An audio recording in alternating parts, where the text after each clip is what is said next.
장애인 문화복지신문 제268호 제6면 기사입니다. 남양주시 경기도 산하 공공기관 경기북부 추가 이전 공동건의문 발표.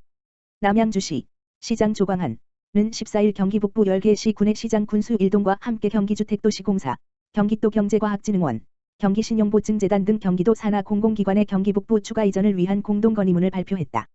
이번 공동건의문은 그동안 경기 남부에 비해 소외되고 낙후되어 온 경기북부의 지역 활성화와 경기도 전역의 실질적 균형 발전 도모를 위해 중견 규모 이상의 공기업과 출연기관 등을 경기북부로 추가 이전하여 경기북부 발전의 계기를 마련해달라는 내용을 담고 있다. 경기북부 지역은 수도권, 군사지역이라는 이유로 여러가지 규제와 차별을 감수해왔으며 경기북부 353만 도민들의 실질적인 삶의 질 향상을 위해서는 특별한 희생에 대한 특별한 보상이라는 정책적 배려가 절실한 상황이다. 최근 이재명 경기도지사는 경기도 산하 8개 공공기관을 경기북부 등 균형 발전이 필요한 지역으로 이전코자 계획을 확정한 바 있으나 이전이 결정된 공공기관의 대부분은 200인 미만이 근무하는 중소규모라는 점에서 균형 발전 차원의 정책 효과가 미미할 것이라는 지역 여론이 형성되어 경기북부 시장 군수들의 공동건의문 발표로 이어지고 있다.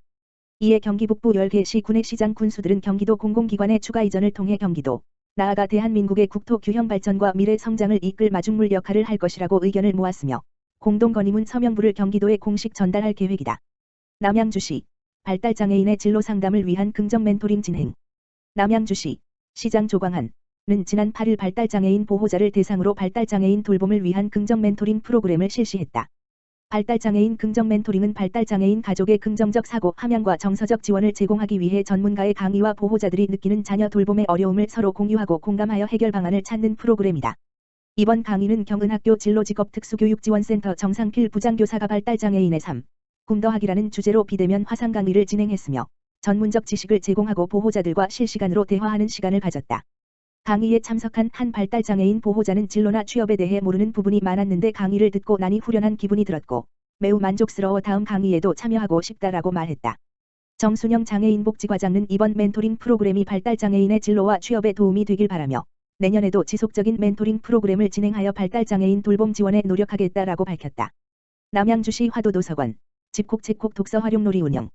남양주시 시장 조광한은 화도도서관에서 사회적 거리두기 2.5단계 격상으로 문화 활동이 어려운 어린이들에게 독서 활용놀이 꾸러미를 배부한다고 밝혔다. 독서 활용놀이 꾸러미는 미니북 만들기 2종 및 여우버스 만들기, 검기 걸린 물고기 색칠하기 등 총 6종으로 구성됐으며 꾸러미를 받은 이용자는 집에서 관련 도서를 읽고 독후 활동을 할 수 있다.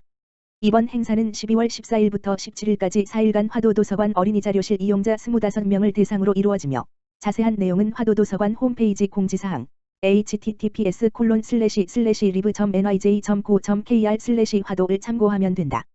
한편 화도도서관에서는 코로나19 확산으로 도서 대출 반납만 가능한 상황에서 성장하는 아이들의 창의력 발달과 독서 생활화의 밑거름이 되도록 집에서 체험 가능한 문화 행사를 꾸준히 실시하고 있다. 동두천시 두드림 장애인학교 종업식에서 감사의 마음 전달.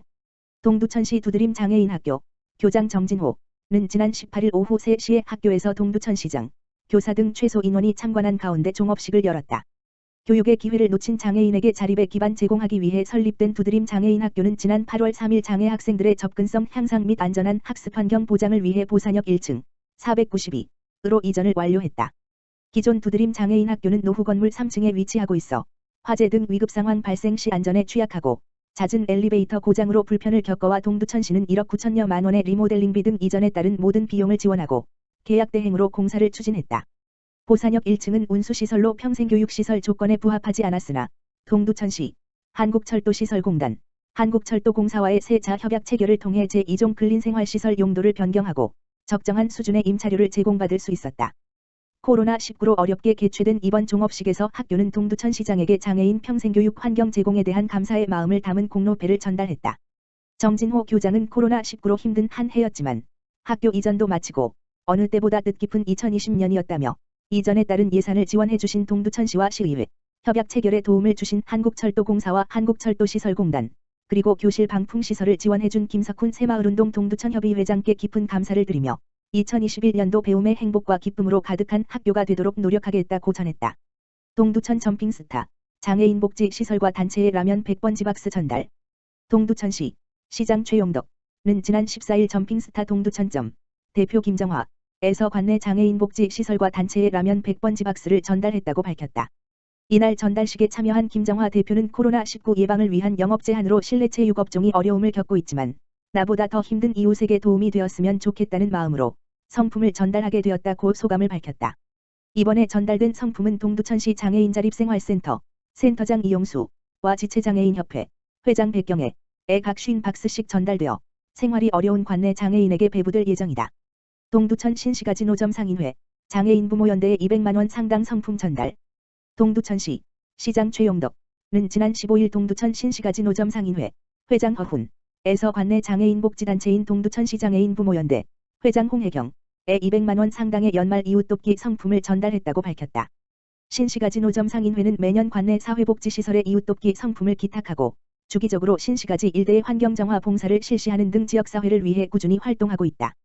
허훈 상인회장은 코로나19로 인해 모두 힘든 시기이지만 특히 장애인 복지단체는 경제 상황과 관련 없이 항상 어려움을 겪고 있기에 성품을 전달하고 싶었다며 앞으로도 나눔과 봉사를 적극적으로 실천하겠다고 소감을 밝혔다. 이번에 기탁된 성품은 노트북과 라면 등 총 200만원 상당으로 장애자녀 부모 모임인 장애인 부모연대의 사무실 운영과 장애인 지원 사업에 쓰일 예정이다.